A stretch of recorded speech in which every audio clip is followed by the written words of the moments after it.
This meeting is being recorded. I'm Donna Heller. I'm the Director of Parks and Recreation for Lower Merion Township. And the topic that we're talking about is dogs at Wynwood Valley Park. We have a number of residents that have historically walked through Wynwood Valley Park.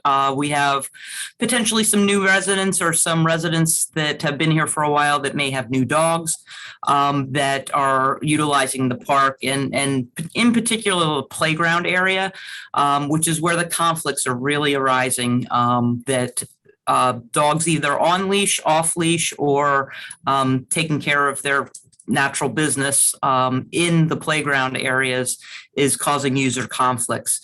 And that's where the enforcement was requested to be increased to enforce the existing township code, which is that no dogs are permitted at Wynwood Valley Park at all in general. So basically, I here to listen to your comments and with regards to people walking dogs, areas to consider if the majority of Wynwood residents are interested in having dogs in the park or not, and what section of the park seems to be appropriate, and things of that nature. So I'm here to listen and put some direction to whatever we come up with.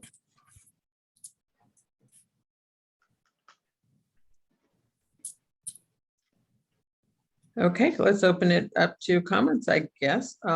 Let's see, if you'd like to raise your hand, I will. Well, I can't fit anyone entirely on the screen, but so if you raise your hand, I'll try and see.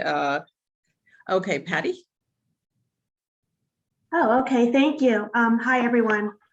So I live near Wynwood Valley Park, and I am a dog walker. And, being mostly working from home, I've been walking my dog more often.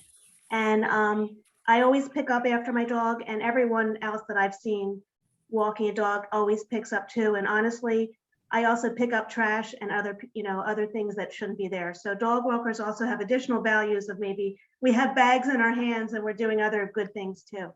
So I've been stopped a couple of times by the Lower Merion Police, and they were very polite, and they explained it to me. And one time I was really actually just on the edge, and they, when you're walking a dog, if you have a dog, you understand you sometimes get pulled off the sidewalk. So they're really taking it to heart, asking people not to be in the park. But anyway, so I've stayed off the park. But I understand the conflicts in the playground, and I've never walked my dog in the playground, and I think that's very reasonable to not have dogs in the playground area. But honestly, the rest of the park is like a passive park. It's a trail. It's the part along Remington Road is basically an open space with trees and a field. There's no ball games or playground equipment. And it's really ideal for walking a dog, which is kind of a pleasure in life. If you have a dog, you understand why, you want to be able to go off the sidewalk.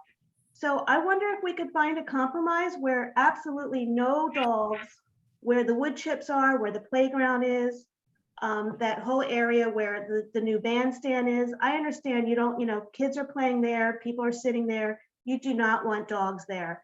But on the trails or on the part where Remington, where the trees are, where I've actually never seen anyone sit or, play other than just walk, it'd be really nice to not be fined $300 for walking my dog there. I'd really appreciate if we could have a compromise, and that would be my recommendation.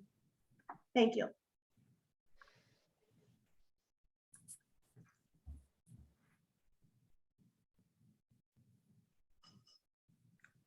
Mitch? Yes, to underline some of the comments that Patty made.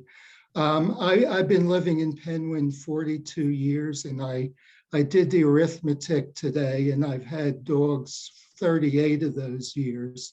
So I've more than once been in the park with my dog. And honestly, until a few months ago, I had never been stopped with my dog in the park. So it's kind of startling that the enforcement suddenly started. And I certainly understand no dogs in the playground area. That kind of goes without saying. And also that dogs should always be leashed, which, you know, in the case of myself and my wife has always been the case. But there's plenty of park left outside of the playground area. Certainly what I think of as around back is a good dog walking area. And I also think there's, you know, plenty of room and discretion to work this out. Thanks. Michael, is your hand still up? I thought I saw a hand up from Michael. Okay, Justin? Hey, I'm just echoing some of the same sentiments.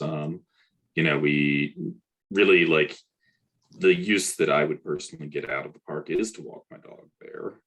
And we did used to enjoy going along the wooded path, down the steps along the wooded path. You know, like the other folks, I certainly can see why you want them on a leash. I don't object to that. It is, you know, it is, I don't see other kids back there all that much. I did see a lot of dog walkers back there.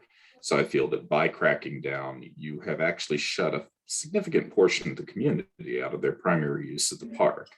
I realized that, you know, that's always been the law in the book, but it certainly wasn't the law as practiced. And, you know, like the previous speaker, Mitch, just said, like, it was kind of a shock to suddenly have this thing that I and many other members of the community did quite happily without, as far as I could tell, particular incident back on the path, and suddenly be told we can't. I followed the law since then, but it also means that I honestly don't go into Wynwood Valley Park or have any personal use for it at this point. Okay, let's see. Oh, and I was pulling up a map of the park, so I'm not sure who raised their hand first, Jim or Kathy. So pardon me, I'm going to call on Kathy. Oh, I'm sorry, Kathy, if you wouldn't mind. Finley Shapiro had his hand raised also. I'd like to go ahead and hear from him. I wanted to comment that I have been harassed by dogs off a leash in the north part of the park when I was sitting near the path there. And led to angry words with the owner. At the time, I didn't realize that dogs were not permitted in the park at all. But these were dogs that were off a leash and came over and started harassing me when I was simply sitting near the path. If you do start permitting dogs on a leash in that part of the park, at least make sure the signage is good. I don't think this person was illiterate, but the sign is not very, you know, it can easily be missed. I didn't know at the time, even though I'd walked along there many times, I didn't realize that dogs were not permitted there. But on 2 occasions, actually the same dog owner, or with the same dogs off a leash, harassed me when I was simply sitting near the path.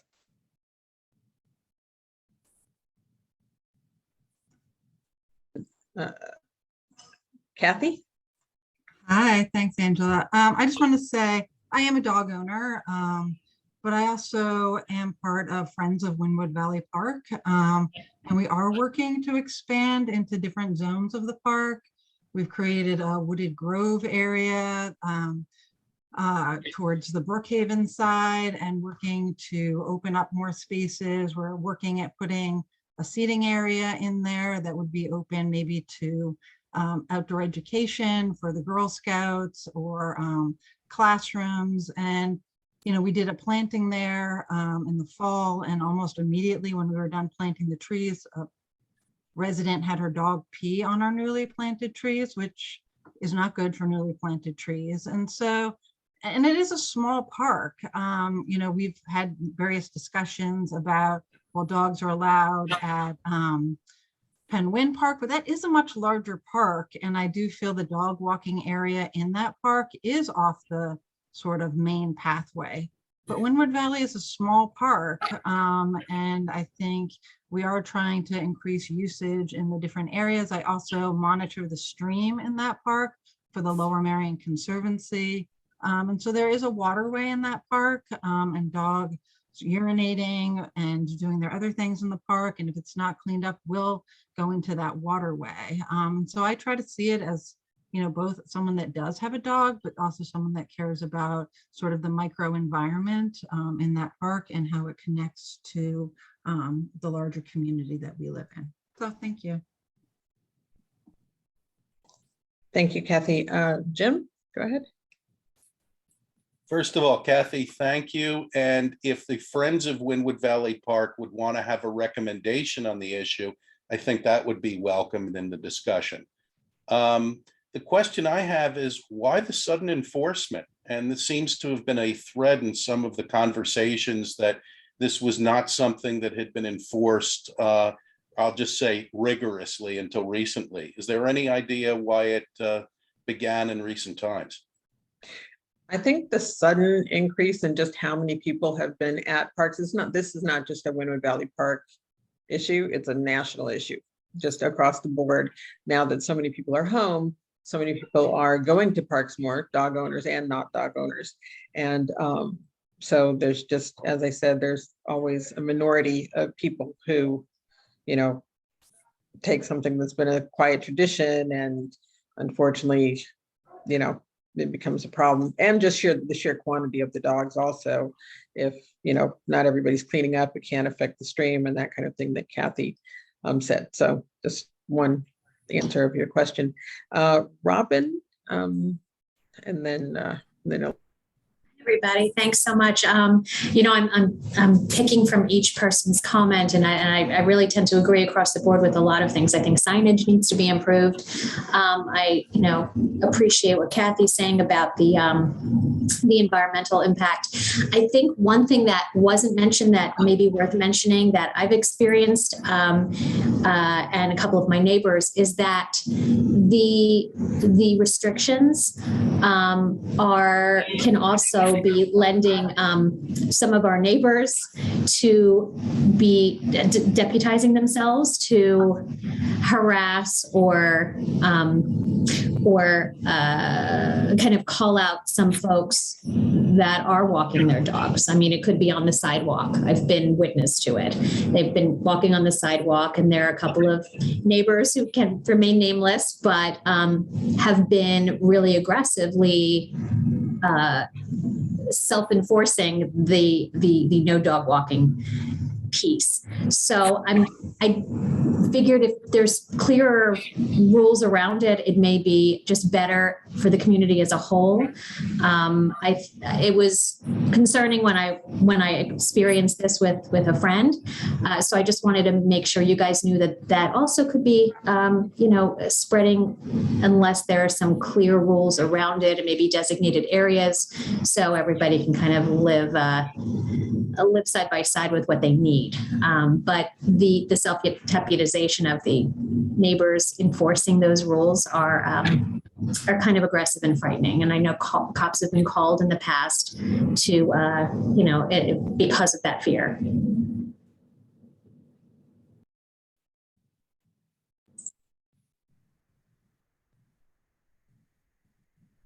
I don't know if anyone else has experienced that. I'm sorry. Thank you. No, that's okay. No worries. We're done. Yeah. And I'm a dog owner and always pick up after my dog, but I do want to find a way that if there is a clearer message around it, that it may reduce some of the aggression around those rules and regs. Right. Definitely understand what you're saying. Lisa, and then Edward. Thank you. Hi, everybody. I've been in Penguin for 25 years and raised 3 kids here, and we use the playground a ton. Now I'm an empty nester and have a dog for the last year. And so it's been a whole new community for me. And I think I agree with a lot of the comments, and I appreciate what Kathy said, because I hadn't thought about some of the environmental impact on the park, which I do think is an important consideration. I walk my dog because I've been working from home during the pandemic, and I walk him several times a day and walk through that park all the time because I didn't realize until people started warning me about the $300 fines that we couldn't walk there. And it would seem to me On the positive, the dog community in Penguin is a really vibrant, like welcoming, wonderful part of the community. And we've met so many people since we got this dog, since we rescued our dog. And it's been, I think it's just, you know, when we moved to Penguin, of course, we were thinking about, I was 7 months pregnant. We were looking at the green spaces for parks for the kids. But for a lot of people that live here in a neighborhood with small homes, with not big yards, like to have access to green space for your furry friends, I think is important for a lot of people. And it's a really vibrant part of the community. The people, you know, I've met a ton of people walking in the park. Obviously, the dogs should all be leashed, and maybe there can be signage and maybe a more, I certainly don't think they need to be anywhere near the playground, but you know, the path around by the tennis courts and behind in the back, you know, maybe there's a way that we could protect the environment, staying, you know, certain ways back from the water, et cetera, and have some good signage. My experience is that overall people do clean up after their dogs and are pretty respectful. I think the signage, most people didn't even know you couldn't be in the park. So I think if we could come up with some plan, a sharing plan, we could figure out a way that everyone could use the park. Thanks. Thank you, Lisa. Edward and then Paul. Thank you. Obviously, dogs are important in our lives. Certainly have been in my life for a long, long time, as well as being outside in the green. So I'm glad we're having this discussion. I just wanted to add that I've spoken to a number of the policemen that have, for better or for worse, have the responsibility of coming into the parking, telling us you're not allowed to have your dog. And many of them are in a very polite way, without, you know, trying to take sides or wondering why they have to spend their time doing this. So I don't think it's probably a very good use of their time, but as officers of the law, if somebody complains, obviously they have to respond to that. So, you know, I give them credit for being patient, but I just would also like to understand, as I think Jim mentioned earlier, you know, why is this coming up now? You know, we are living, as we all know, in very, very difficult times, very stressful times. The shelters actually have less animals now than they've ever had due to the adoption rate of animals, and more people are being outside. So yes, there's more people in the park, more people have dogs. I think if people could get along as well as animals do, we'd probably be in a better place. But since dog owners, we are responsible for the behavior, the actions of our dogs. I think most dog owners are responsible owners. People, you know, parents are responsible for their children, up to a certain age, obviously. So I hope we can kind of figure something out, because the park is a very wonderful place. I've been here 20 plus years, and on a good day, I'm there 3 times a day. I lost my dog a few months ago after 15 years. I still go for walks, but not nearly as much. And, you know, I'm in the healthcare field, and I always ask people about exercise. And I say, do you have any pets at home? And when they say they have a dog, I said, great, you have at least 2 to 3 walks a day. It's good for you. It's good for your dog. So any way that we could move this along and make it a dog-friendly park, like there's 20 other parks in Lower Merion that are dog-friendly. The other piece, I don't really want to focus on the few people that are complaining, but I'm hearing stuff about removing that dog statue in there, which really blew my mind. That was donated by Rita Butcher, who's like 90 plus years old. I don't know if she's aware that there's talk about removing that statue. I think kids play on it. And just because there's a statue in the park doesn't mean that that means that's permission for dogs to be there. And I will add one other thing is, in the years that I've walked my dog in the park on the leash, And anytime a child would come up and say, "Can I pet your dog?" I would always say, if it's up to your mom and your dad. Your parents have to say if it's okay. So it's a, you know, a learning experience for kids too, to have that opportunity. But, and I'm really glad you made it, Donna, because I know you know, we were trying to get you here.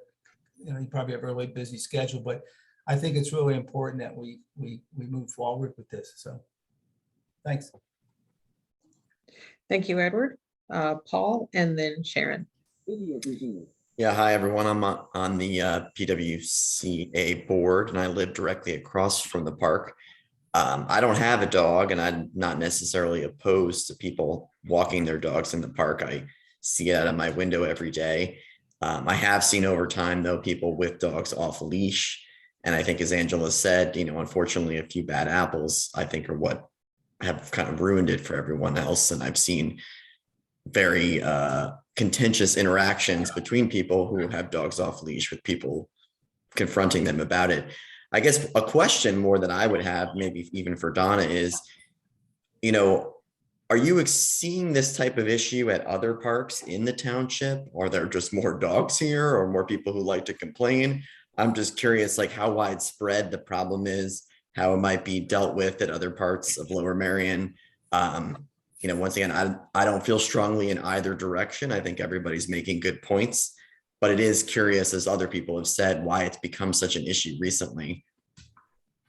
It truly is that a couple bad actors are really kind of making the crackdown the more of a reality, that either the bad actors are pushing those that were slightly more tolerant, you know, to the point of break, or those that have had very poor interactions with dogs that have fear, and or a child having, you know, some kind of poor interaction, and you know how parents will defend their child. So we have a lot of high tensions on both sides, and it really is the bad actors that are creating the situation. To answer your question, as far as is it prevalent all over the township? No. This is the only conversation that I'm having with regards to this aspect right now. But as far as use of dog or use of parks in general, human and four-legged or three-legged or eight-legged is exponentially higher. Our dog parks, we have 2 off-leash parks where you get a permit. The use has exploded. So there's just higher of everything, good, bad, excellent issues all the way around. And full disclosure, I am an owner of 4 four-legged dogs, 1 cat. I totally understand what you're saying as far as the exercise, the camaraderie, the, you know, feeling that they are part of your family. So I do want to share that. Thank you, Edward and Paul and Donna. Next, Sharon, and then the person that says BM's iPhone. Okay. I also don't have a lot of skin in this game, and I don't mind dogs in the park, and I don't have a dog. I have a grand dog. Sometimes I bring them out, but it doesn't really matter if I go to the park or not. But as I see it, there are a few issues. I've spoken to many people who have encountered dogs not on leash, and that really does freak people out. And I think that should be strongly enforced. I think that would quell a lot of issues. I mean, there's somebody who has a pit bull who runs around off leash at Penguin. I think that could be triggering all of this, to be honest. I also think people don't always clean up after their dogs. I would like to see the section of Penguin Park from the staircase all the way up by the church down to the staircase that comes off of I don't know where the on the other side of the tennis courts, in the middle of the path. that comes down. That could be a dog park.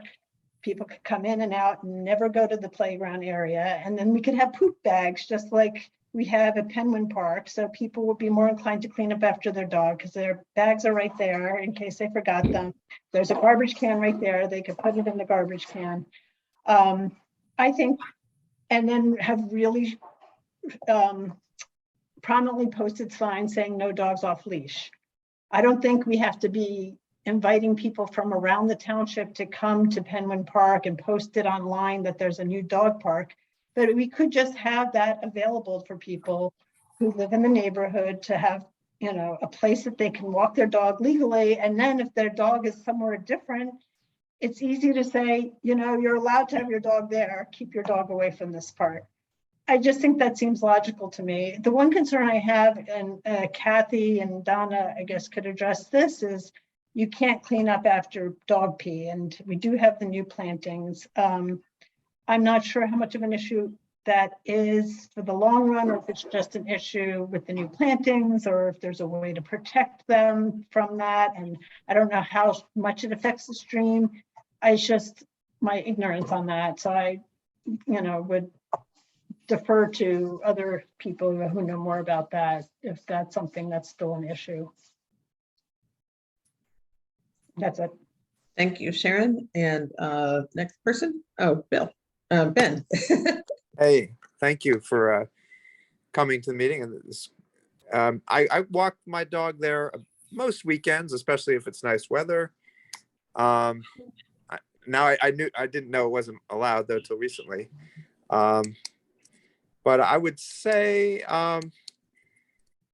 you know, just a couple quick comments. One is the sidewalk down Remington is pretty much of a catch-all, I think, for a lot of people that walk the dogs in the neighborhood from the side streets and stuff, or going down to Powder Mill Park.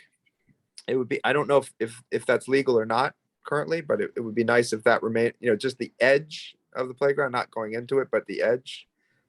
There's also some garbage cans at the end there, which is a good place to put dog poop. There's really no other garbage cans other than that. When I do walk though, with or without the dog there though, I rarely see poop. I'm not saying that there's never any, but I would say I can't remember coming home with, you know, anything on my feet or anything, or even seeing it. And considering that we don't have bags, I think that it sort of shows that the residents around Wynwood are pretty responsible for their dog and their pets on the whole.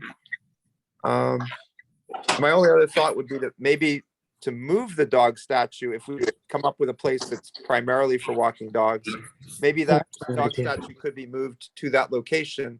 So we still preserve this beautiful statue, but sort of mark and say, hey, this is a better idea of place to walk your dog. That's my only comment, but again, thank you. Thank you, Ben. I had a couple of thoughts of my own. I am a dog lover, and I am also on a friend of Wynwood Valley Park. So I've swung from each side at some point. I think I've settled somewhere in the middle. One of the ideas that I thought of is, depending on how it would affect, as Kathy said, the microecology, I think that's what you said, of the park. I was thinking maybe it would be possible, and that's what I was looking for Google Maps, to have an area that's sort of on the Remington side of the park, above the tennis court area, if you can picture that, because that is not a very frequently used area. I think having it directly above the stream bed could cause problems if it rains, but I don't think that area closer to Remington would have the same ecological effect. Don't claim to know that much, but that would be my hope, is that it, because that area isn't very frequently used. I see dog walkers up in that area. Excuse me just one second.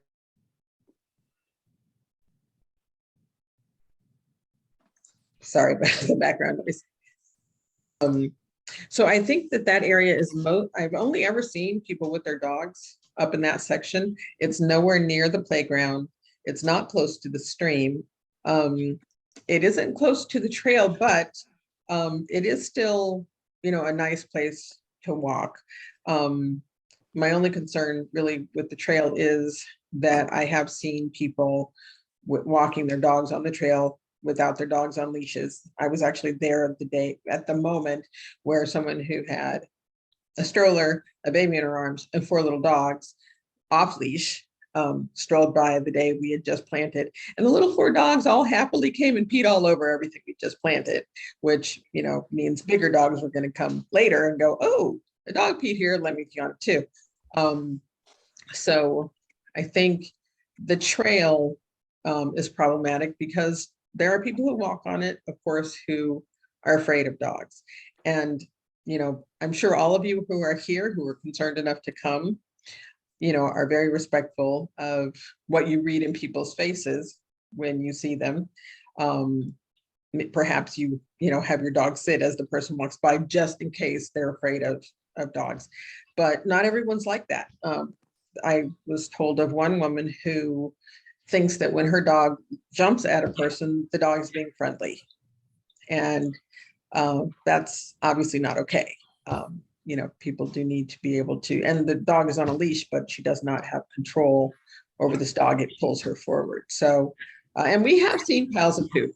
My child told me about one particular area where there's constantly a pile of poop. Looks like from the same dog, as much as a lay person can tell, all the time. So there are, a couple people making it bad for everyone. I think those people should be reported using the Ellen Reported app or whatever to the township so that the police can focus on those particular people. Oh, cool. And everybody else can be happy at the park with their dogs once again, maybe in a different area than where other people are using the park. Thank you for all this time.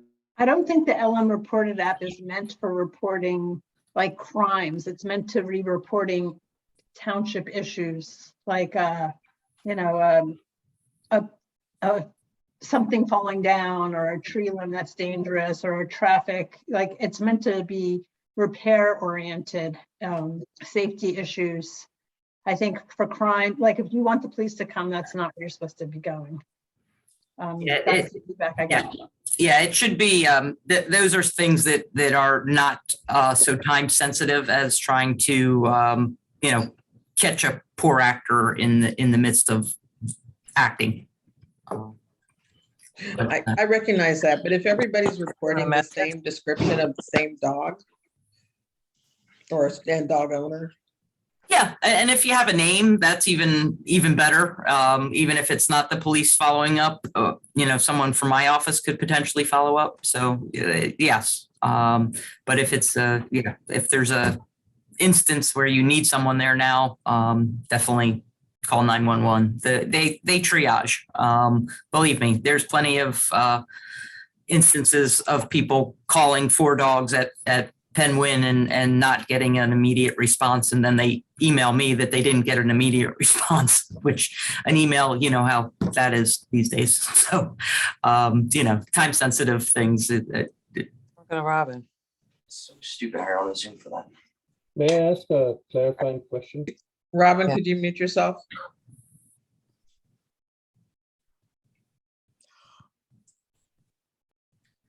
May I ask a clarifying question?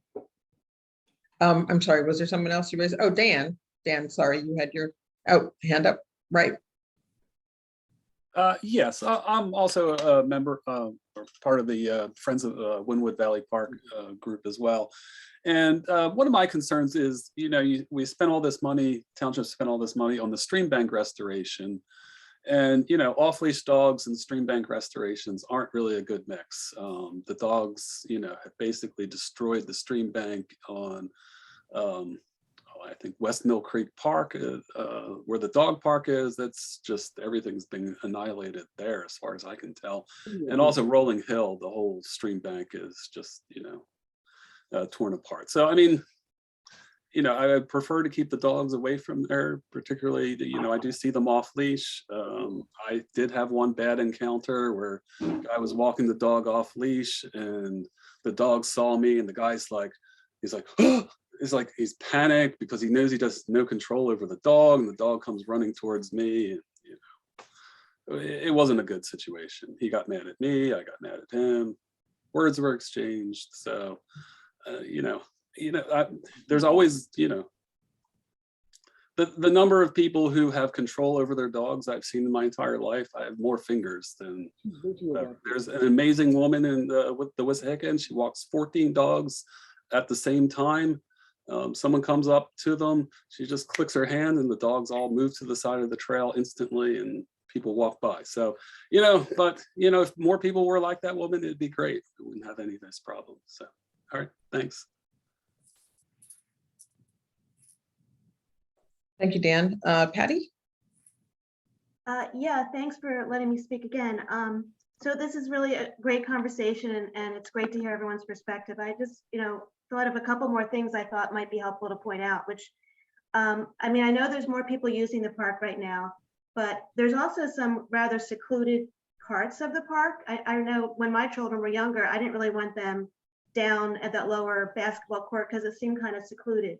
But with dog walkers, it's kind of like eyes on the street, like Jane Jacobs, more eyes on the street makes a place safer.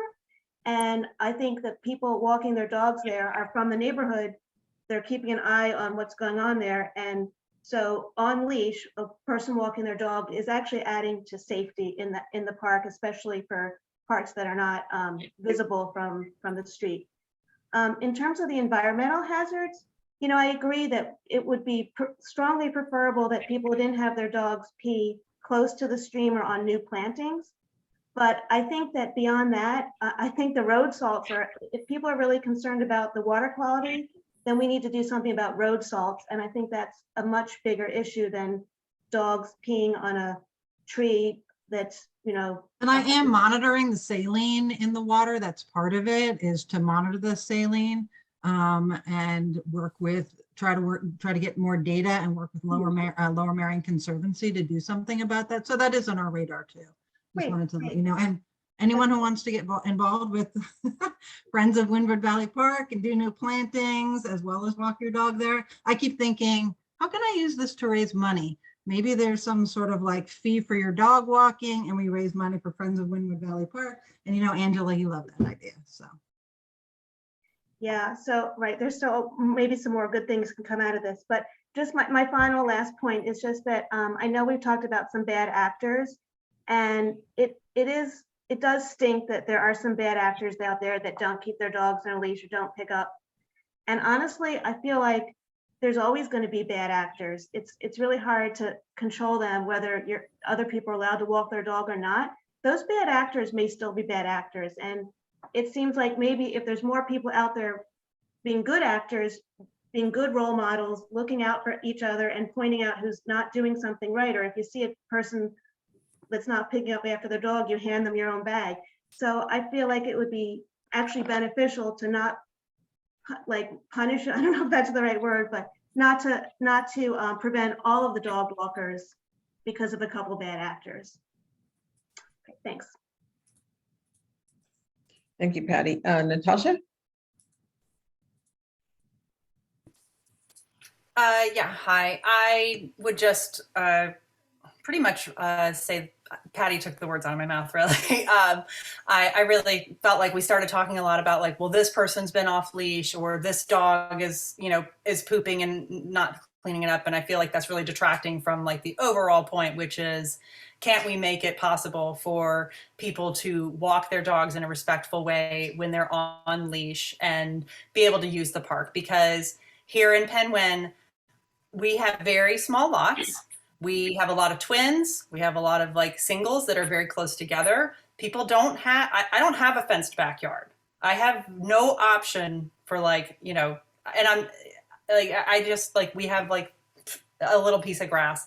And so really like there's a need for us to make this space usable for as many people as possible. And I think that we need to make it usable for dog walkers because, we have a lot of people who need to share this space. I also think like there's a lot of wild animals in Windward Valley Park.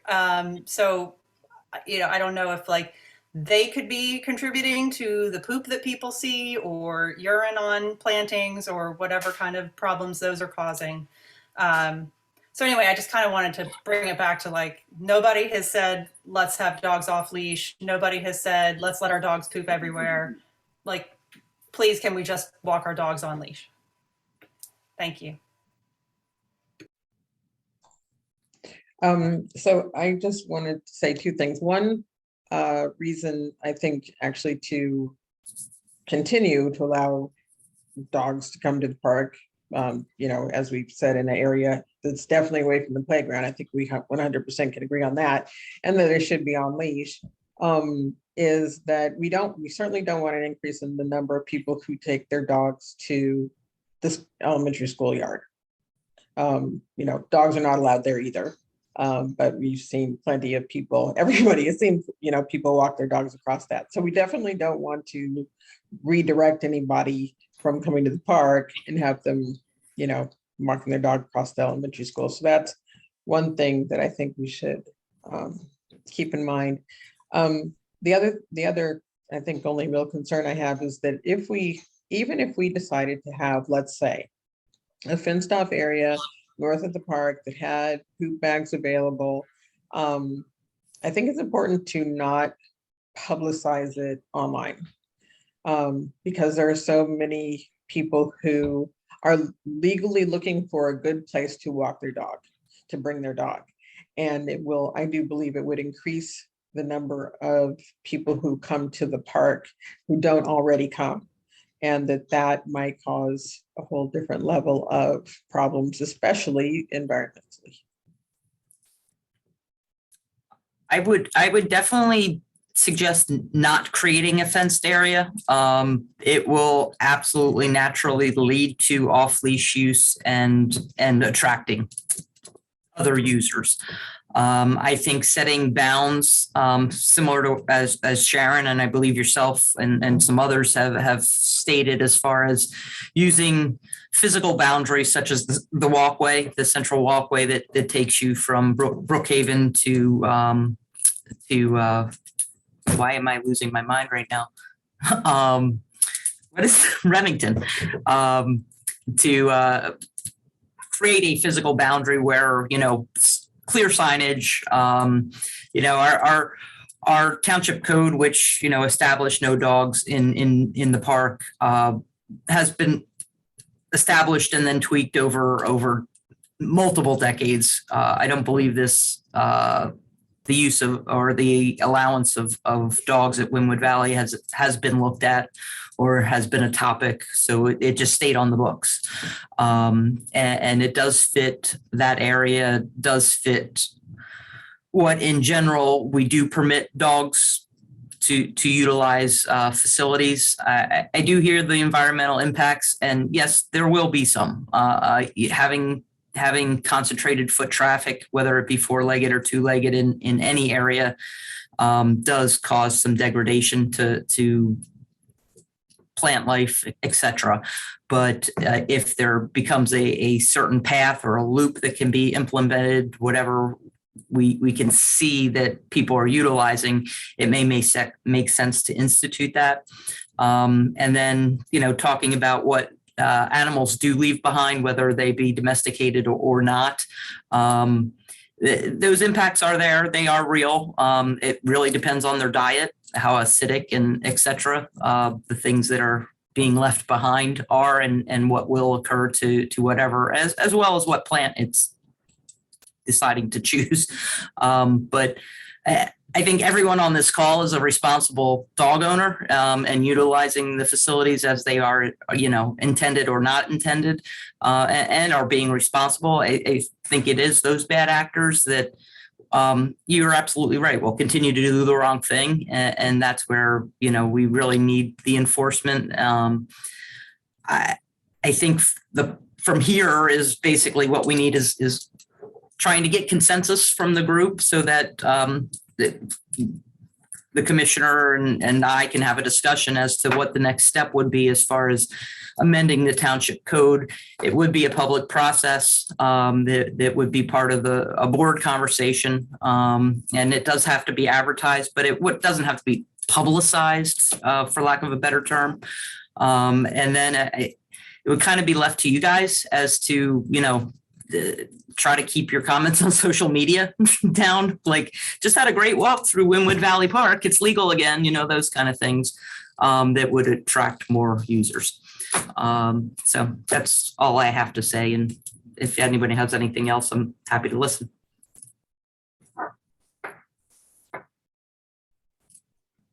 I just have a quick question. This process, because this is all new to me, what, in your experience, how long would this process take if the plan was to change the ordinance up, An ordinance change has to be advertised. So basically what happens is it goes to a recreation committee. We usually at max have one a month. So the earliest it would probably go would be sometime in March, like early March. I'm usually the first Wednesday of the month. It gets advertised, I think, for 2 weeks. I honestly don't know the time frame. It goes to usually the next board meeting where they would pass the resolution for the code change.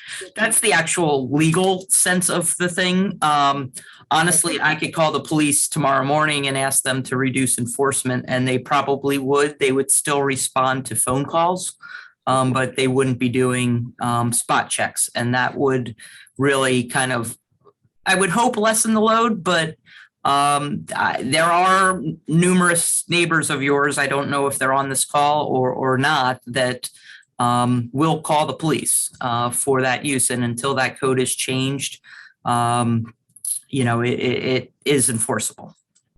I noticed there were these bright orange signs around the playground, and then now it was replaced with these aluminum. Yep. Aluminum with a dog in that red line. How did that happen so quickly? It actually wasn't quickly. That took almost 6 months to get. Oh. The person that one of the people that called the police. Bad actors. I like that term you guys have been using. Yeah, because it's all encompassing. It wasn't quick, and honestly, not a whole lot happens quick in municipalities. It's just part of the process, unfortunately. But it was really to provide notice to people, so I don't want people to get fined. I just want them to do the right thing. If the consensus is that this specific area, whatever it is that you would discuss between the civic and the friends, etc., is something that's agreeable, you can either email me or Commissioner Churchill, and we could get the ball moving on whatever's necessary to kind of legalize things. But in the meantime, I can ask the police not to do spot checks and just respond as usual to phone calls. Sharon and then Tanya. Yes. Okay, I'm going to share my screen if I can. So what I would like to see is if we do change ordinances, a sign, something like this that I saw at another park that says, leash your dog. It's really prominent. It's cute. And they had another one too, but but this type of idea, so that it's very clear that off leash is not allowed in the area that it is permitted in. And the other thing I was wondering, okay, I already forget, senior moment. Doesn't matter. But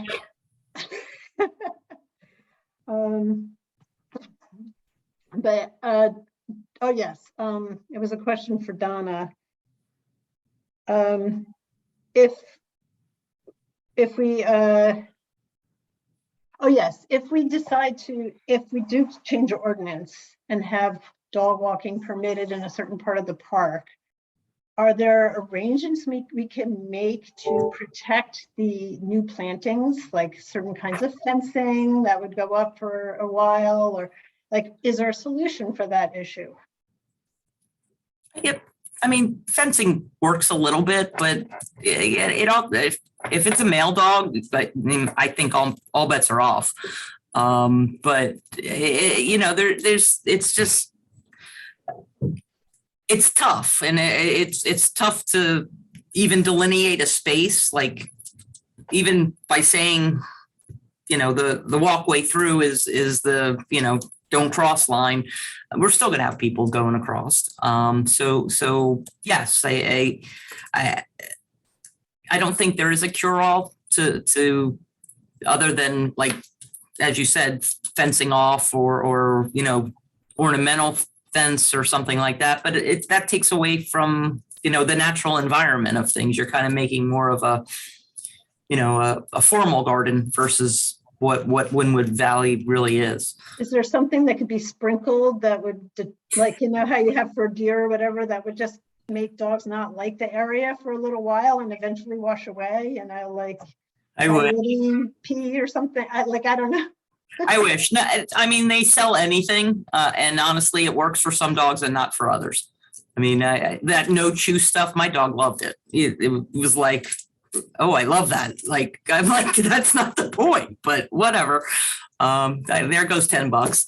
So, stuff like that. It's just everything's hit or miss. And like I said, I think it should be a conversation with the friends because, they really are investing a lot of time. Yes, the township's paying for plant material and they're getting donations, but, I think we need to take an environmentally friendly tact, but I also think we need to recognize that the dogs are using it. They're going to continue to use it. Enforcement is a small, component of all of this, and there's going to be impacts. And what can we do to lessen them as responsible dog owners?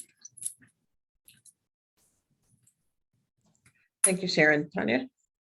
Don, I wanted to thank you. It's actually everybody who spoke tonight. I feel like, there's certain topics that I'm sure every municipality in the planet is arguing about the same thing: trees, dogs. And I feel like everything that was said tonight, it was really informative and gave everybody, I think, a better chance to understand the other side of things.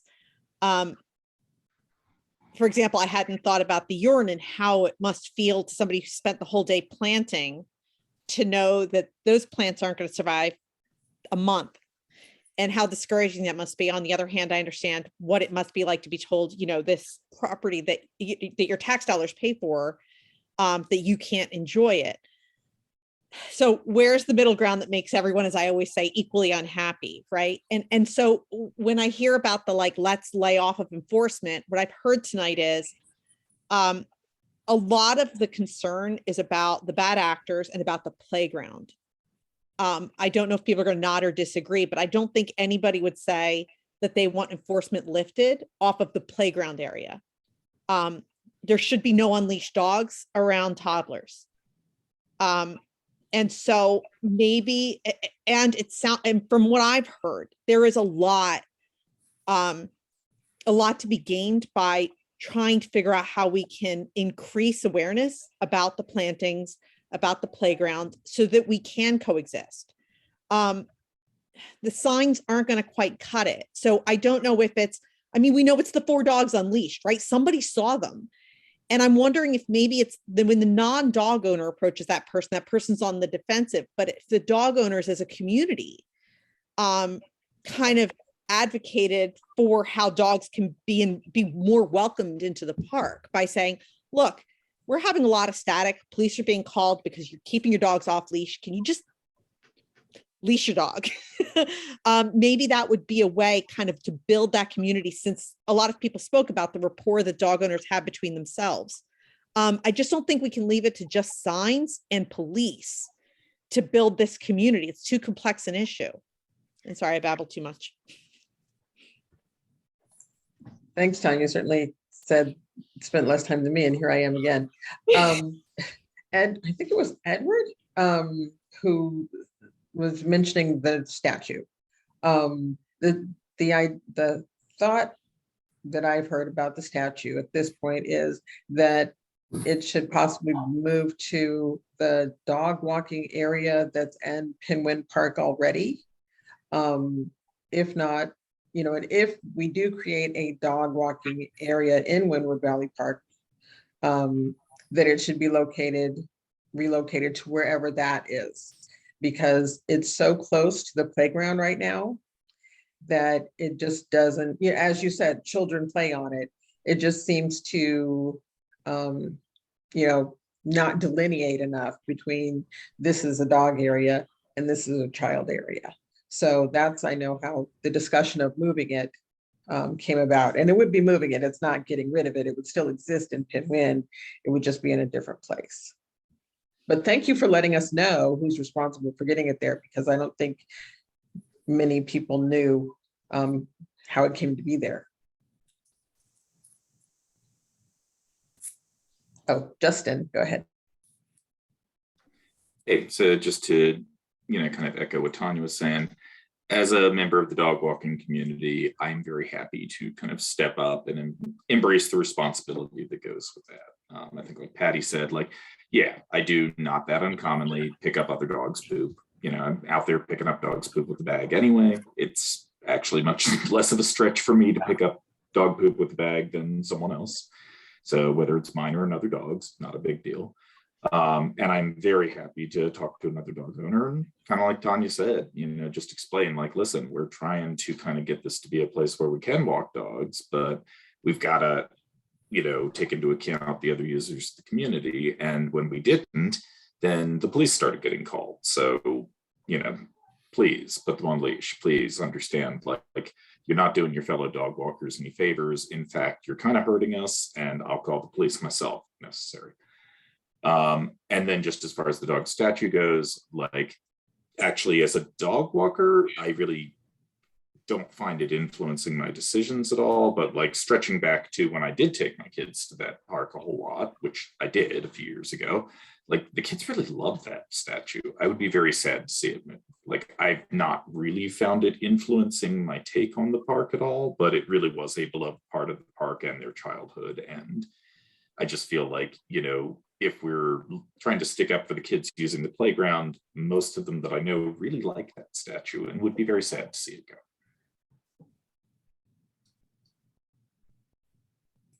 Thanks, Justin. Mr. Shapiro? Yes, I just wanted to say that first of all, I've never called the police about dogs in the park. I've taken countless walks in the park, and when I see dogs there, I just kind of tolerate them. The only time I've ever taken it up with a dog issue is, as I said, when the dogs were harassing me up in the north path going up towards the church.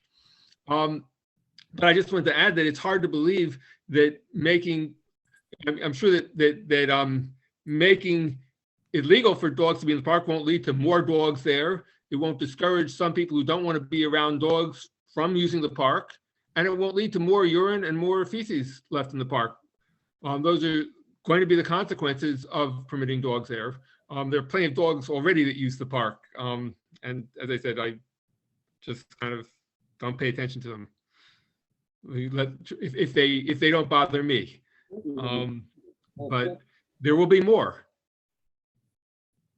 Thank you, Mr. Shapiro. Justin?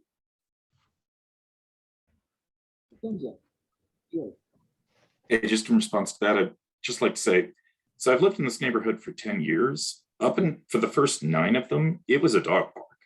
Like, regardless of what the sign said, everyone walked their dogs there. And I've only had my dog for like the last year or so, but like, it was a dog park. So I don't think you'd see, so like the change to limit dogs is actually very recent. I think that if you officially made it dog friendly to a limited extent, like we seem to be talking about, have it dogs on leash and try and crack down on enforcement of dogs off leash and limit the area the dogs are allowed on, what we're talking about is actually less dog activity than the park used to get for the first 9 years that I was here and that I saw. And also, if you're worried about creating a brand new dog park, like you can take a look online at the list of parks that allow dogs in Lower Merion. It's most of them. We'd actually still have more stringent dog regulations than most of the parks in Lower Merion. So I don't think it's like we're creating some dog nirvana where one never was. What we're talking about is actually reaching a compromise that would result in less dog activity than I saw for the first 9 years I lived here. I think it's been a while, though. Donna would know better than me, but I had an older dog that we lost last year, and I walked him once in the park and then learned that wasn't allowed probably at least 10 years ago. And so I never walked my dogs in that park again. But so it's been a while, I think. It's been a while where it was illegal. Technically, Yeah. and you know, I do tend to be a rule follower, which is my bad. I've learned now, don't follow the rules, just go around them and then ask for forgiveness later or something. But so no more snow shoveling for me. That's my lesson. So. Okay, Ozzy? I wanted to know, I unfortunately for me, I can't read signs. And maybe I should go look at the list just mentioned.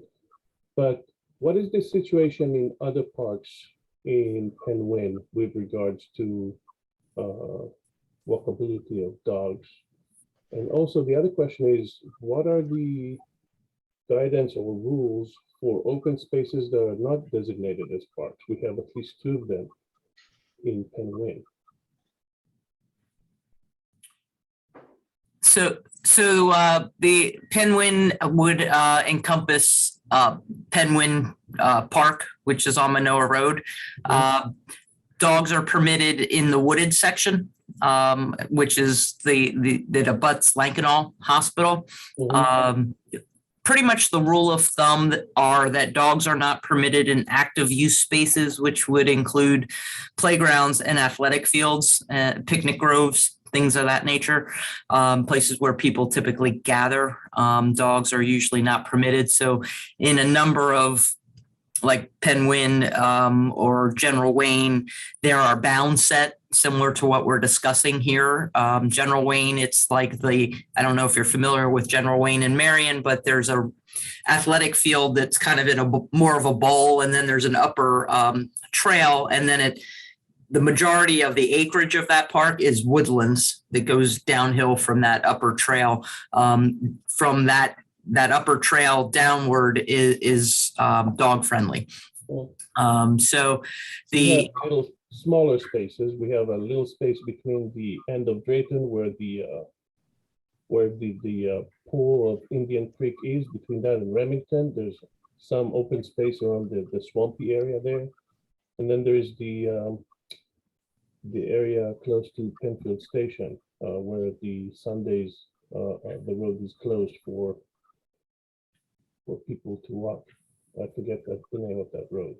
I'm sorry, I don't know if anyone else is having trouble hearing Ozzy. I was having a little trouble. What areas were you talking about again? Oh, I'm sorry. I have a lousy microphone. Oh, Caricon, okay. Yeah, Caricon, and then the area between the Drayton beyond, not on the school side Drayton, the beyond Haverford, end of Drayton and Remington. There's like a catch-all pool and a swamp area, and Indian Creek continues from that. And there's like a little path and then some space without any. That's Remington Basin. It is a water basin. There's actually a giant sign there that says no animals. Actually, at each entrance. My apologies. I can't read signs. I can't. Okay. I'm there. blind, so I don't see the signs. Oh, gotcha. Yeah, no, so dogs are not permitted there, and it's more because of that's a public works facility as opposed to a park. And I believe the other sites you were referencing, I'm not sure if they're in the township. I know Caricon isn't, but I'm not sure where the other Maybe location. it's not, maybe it's just beyond the end of the border. Okay. Thank you. Sure. Correct me if I'm wrong, but isn't there a space at Powder Mill Park where dogs are allowed to be on leash already? It's possible. That's Haverford Township. Yeah, right. Yeah, I honestly, I'm not positive, but it's very possible. Okay, pretty sure that was Karen. I do know at Caricon, I do believe they, because Donna, correct me if I'm wrong, we're also not allowed to dispose of dog feces at, there used to always be a sign like, don't put your, you know, whatever, at Wynwood Valley Park, but I do believe it's allowed at Powder Mill. So I assumed if you know, were allowed to do one, you were allowed to do the other. So that might be a sign that you are allowed to have dogs in that open field area beyond the little playground area and the basketball court. There's sort of an open area where a lot of people throw their balls to dogs, things like that. But yeah, I do believe there's a sign at the trash can that you're not supposed to dispose of your poop bag in Wynwood Valley Park, unless it's moved. That was just another rule that I noticed at one point. It's very possible. Our refuse department actually collects our trash. They will not pick up our dog bag receptacles. That's separate trash than just regular trash. We're still in discussions with that. So, but it's very possible that a sign could have been posted at one point and then removed. I am not sure, but we could follow up on that. Would it be possible at least to have a trash can up on the, I'm going to say Remington and Haverford just because it's closer, a trash can up that way? I don't think there is one. And if I doubt there is. We can ask refuse because they pick them up. We have to kind of discuss locations of where we place them. So we can absolutely have that conversation. That would be helpful for litter as well, because I do see a lot of litter there. And when I pick it up, I have to carry it all the way through the property, which isn't the best. Yeah. Ozzy, did you still have your hand up or was it left over? That was my hand up. Thank you. Okay. Go ahead. Okay, is there anyone who hasn't had a chance to? I noticed a whole bunch of people have dropped off at this point. It is getting kind of late. Ellen, did you? Okay. You're muted.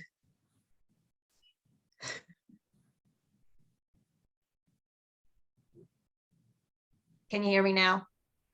Okay, sorry. I'm also a member of Wynwood Valley Park and have been, you know, friends of Wynwood Valley Park, have been since David Barrett was running it. I'm a huge environmentalist, but also a dog owner, and also walk my dog in that park. I've lived in the area for over 40 years and have had 4 dogs in that time. And I feel like there are ways, I feel, to protect the new plantings and things like that that we're not doing, that I think we could do that wouldn't be too expensive, because I know expense is a huge thing when it comes to a lot of this stuff. I also know that, you know, there several times I have gone through the park and the place that we did some of the new plantings, and we kind of cordoned it off with logs. The kids come by and kick all the logs everywhere. And several times I have replaced the logs to make sure that that area kind of stays. But, you know, if we could put some sort of signage up to just say something about the new plantings and please try and keep your dogs away. I think most dog owners want the park to be as, you know, environmentally friendly as it can and still be able for us to use it. I also feel like the stream bed, although I think the plantings really, really help, because I think the dog owners are not allowing their dogs to go into the stream bed as they used to. So that I think the new plantings really helped in that respect. I do know that there are a few people that like allow their dogs to go in the stream bed, but you know, if we could just put signage up saying that that's not an okay thing to do, I think we'd have a little bit more protection, because I think most dog owners are respectful of the environment. I think they really want this park to be a good workaround. Thank you, Ellen. Is there anyone else who wanted to comment? Donna, do you think you have a good list of notes? Is there more information that you need from us as a group? No, I'm honestly, My takeaway is that you'd like to have a code change. I don't know if I'm want to make sure I'm hearing correctly, and set the bounds at the walkway. And then further conversation will occur amongst yourselves as far as other possibilities, as far, maybe more support for the friends group and what additional signage, and we can have those further conversations, offline with what kind of needs those are. And, we don't want to sign up the park. There's sign overload where, you get to the second or third sign and it's like, yeah, okay, I'm done with that. So, those types of things we can work out as we move through the process, but initially really kind of working with Rick to institute the amendment to the code would be the legal step. And on the enforcement end, enforce the playground, the off-leash dog aspects of things, as well as the natural evolution of what any kind of phone call to the police would occur. But, on the other end, I'll just make them aware of us having the discussion of a code change, and it's coming down the pike, and to be aware of that. We would have to order new park signs. That does take a little time. So in the interim, there might be a lag between signage and what is actually occurring. Is there anyone else who is just 100% opposed to the code change? My big concern, of course, is we don't want this, advertised on any kind of on online anywhere, either social media, people saying, as Donna said, oh, I just had a great, walk with my dog, like none of that, and not on the Lower Merion website with the list of parks that allow dogs. We don't want that. Is there any, that's my very strong feeling, is that we want to keep it a Penguin thing. Is there anyone who is just absolutely 100% opposed to the code change? Well, Alan Morrison is, and he couldn't come tonight. He's Right. on Winwood Valley Park, and he's strongly opposed. Right. And I guess I have to ask, Donna, we're talking about if we make the code change. So I've heard two things. One is, can we have a program where it's not enforced, right? And then the second one is, can we have a code change? And then can we have a code change that isn't publicly known? And my understanding is if we change it so that dogs are allowed, it would go on that website with the other parks, correct? Or can we do it?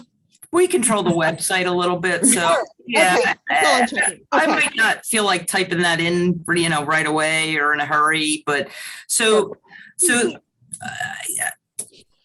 It's difficult to not change the code and have something just be. It would be for a while, but I'm not being here forever. I'm looking to get on with whatever.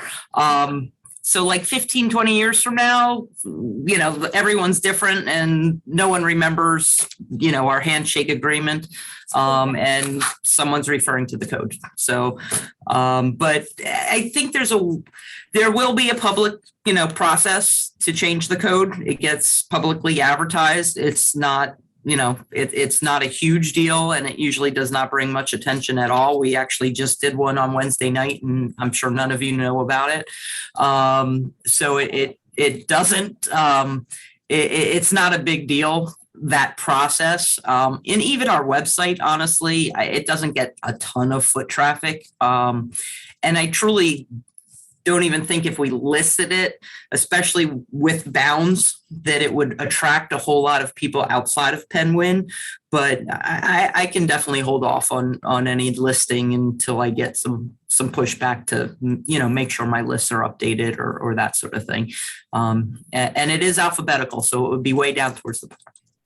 I caution you from We're also expecting working, that it will not show up one way or the other. Either someone will write, oh, I just had a wonderful time with my dog, or someone would be irate and post the other thing. One way or another, relatively quickly, the information is going to be up without us publishing anything. Yeah.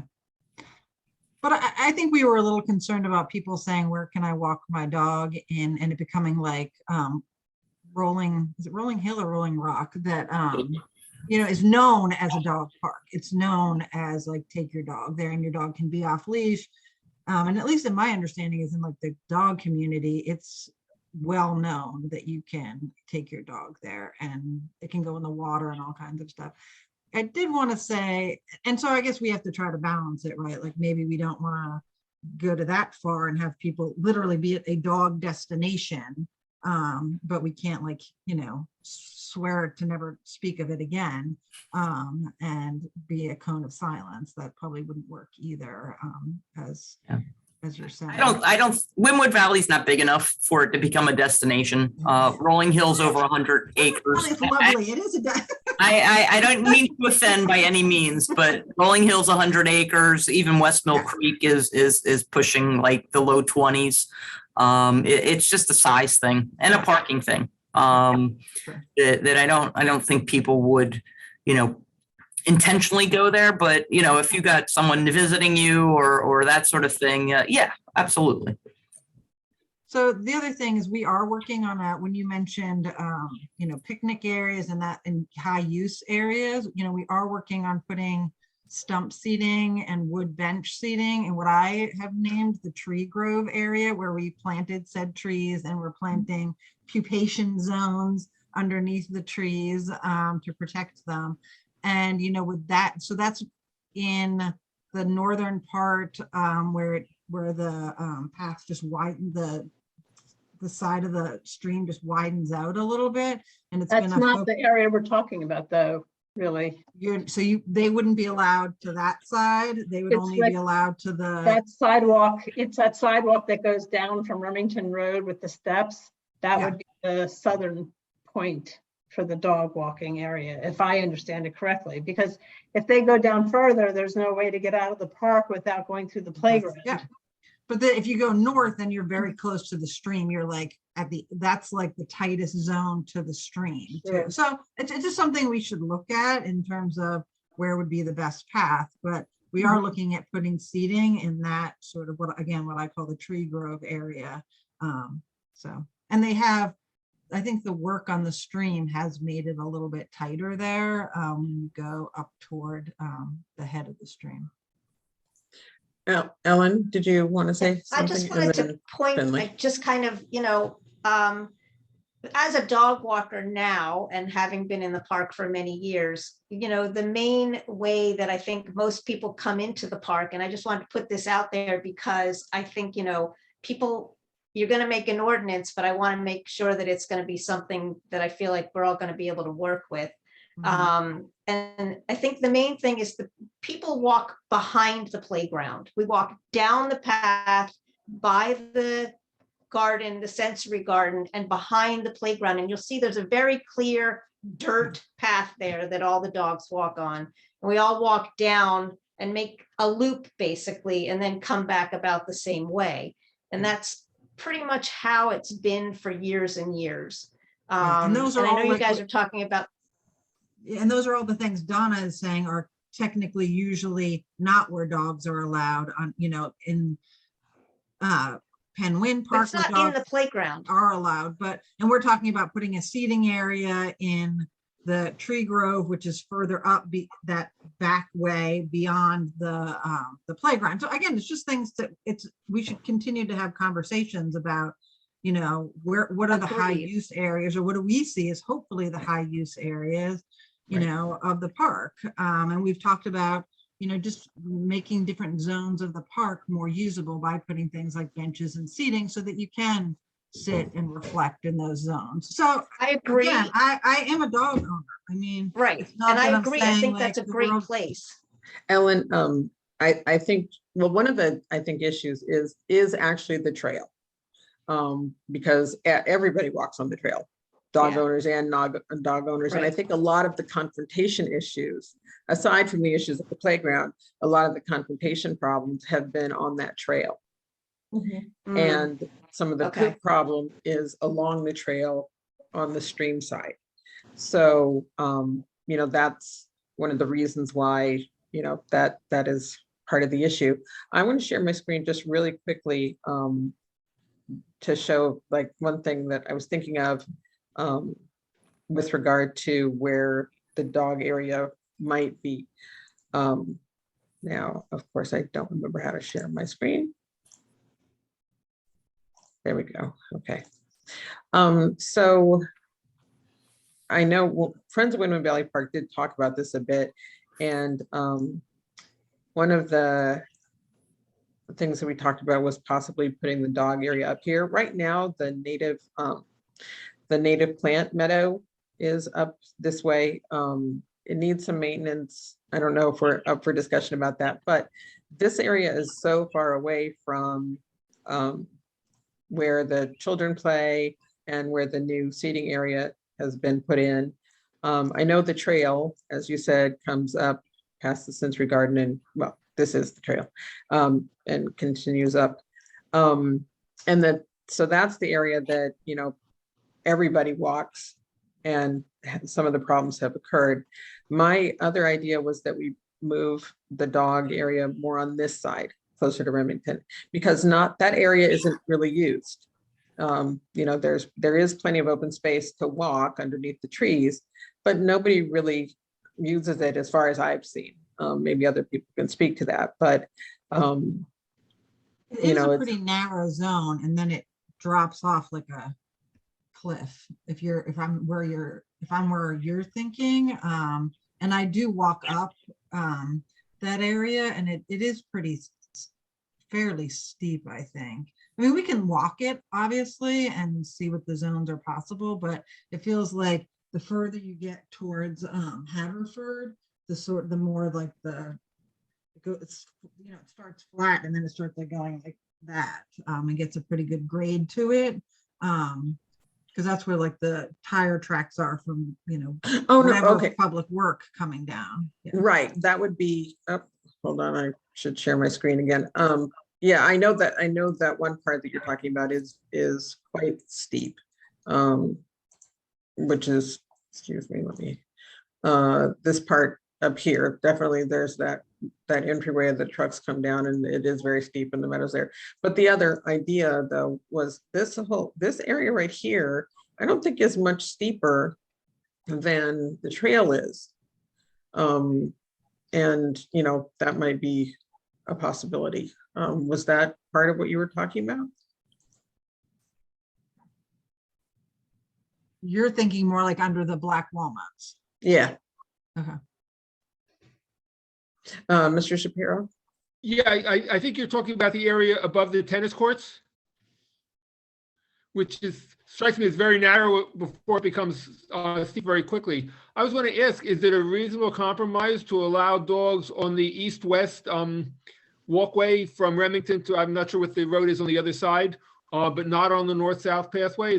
Would that be a compromise that would work for people? I'm not, since I don't walk a dog, I don't know much about what wouldn't work for dog walking, but that's since all of the problems we're talking about seem to be along the longer north-south pathway, but there is the east, much shorter east-west pathway going down and then back up. Yeah, I think most people see that as like an entranceway, not a dog walking zone. They see it more, I mean, it's great, like, for, you know, if you want to walk your dog from one side of the park to the other, but it's not, you don't get much of the green experience for your dog if you're just doing that. I certainly see a lot of dogs along the along the east-west walkway. Right. Quite a bit of. I think they use it to get in, and then they hit that that back walkway, as I like to call it, the back trail that's on the north side of the park. But again, I think we can, if we decide if this is the direction the township and the citizens want to go in, I think we can at least look and make a recommendation and involve passionate dog walkers in the conversation to see what might make sense, and then go from there. You might include some non-dog walkers also. I put myself my dog is highly stressful, so I kind of put myself in that zone. And I have had encounters. I'm a very dog friendly person, but I have had encounters. Off leash dogs can cause me, where are they? Are they lost? Are they, who are they, sort of thing. So I get it. Yeah, definitely. It would be with both sides.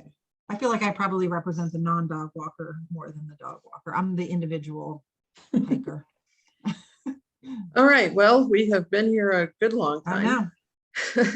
know. And I thank you all for coming very much and participating. And Donna, I hope you have the information that you needed to get the ball rolling. And I kind of think so, but this last little folly kind of left me scratching my head a little bit. So I kind of feel like we should pause until you guys actually get some boots on the ground and have a meeting of the minds, because we can only change the code once. So in the code change, we're going to be setting bounds and, kind of delineations.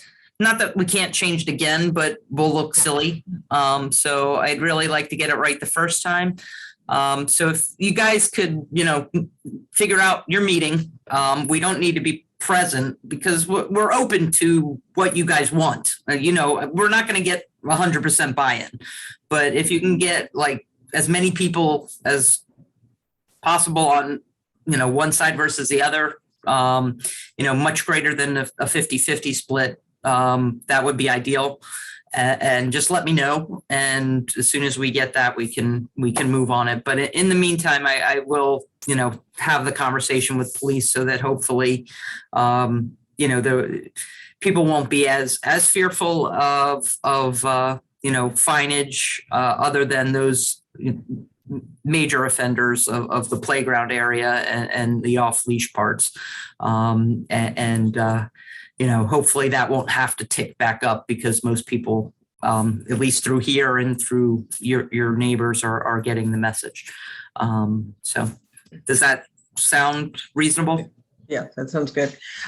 So in terms of if people want to, I'm just thinking out loud here, Kathy, I refer to Kathy a lot because as far as I'm concerned, Kathy's the leader of Friends of Wynwood Valley Park. Maybe we could do a little walkthrough tour of some kind of the park. Some of you, each of you have some kind of, maybe we could arrange a time to go do that. So we could kind of comment on how things go. Since this is recorded, I can look back on the video and find everybody's names. It's Ellen LaCory, right? Ellen, do I have your last name right? No, me? Yes. No, Ellen Wallace. Ellen Wallace, okay. Sorry, I see okay. Mr. LaCory there. There's another Ellen. Anyway, maybe we could sort of do a little walkthrough of some sort and discuss, how we feel about this area or this area, and then give that information to Donna so she can move forward. Yeah. That sound good? Okay. Well, unless there are any other thoughts or conversations, I guess I hope we still have a quorum enough to end this meeting. I don't think we have any old or new business we have to go through right now. So I would love to have a motion to go ahead and okay. And second? Second. All in favor? Aye. All right. Thank you for coming, everyone. Have a good night. Thank you, Thank you. everybody. Good night. Good night.